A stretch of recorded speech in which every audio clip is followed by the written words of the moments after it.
Yung tape machine ng TIT-BQ branch. Working po ito ng 7 days. Ito naman po ang kanyang print head area. Ito naman po ang ating cupping area. Sunod naman po is how to clean the machine.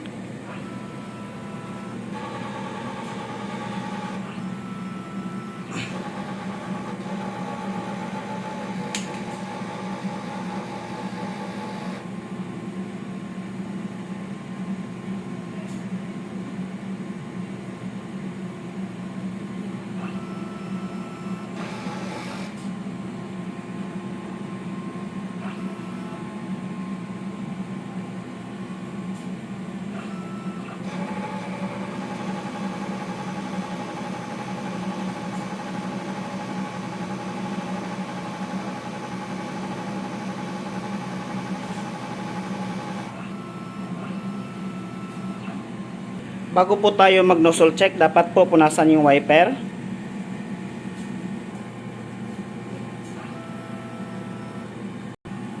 Ito naman po ang ating nozzle check. Kompleto po siya lahat.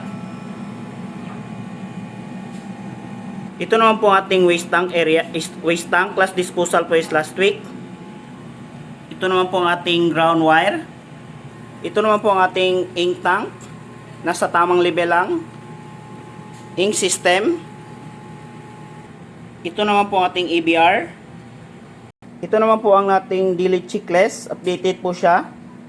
Ito naman po ang ating na-consume. White, cyan, powder, magenta, yellow.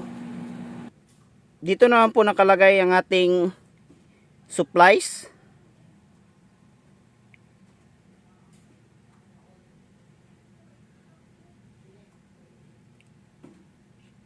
Yan lang po. Maraming salamat.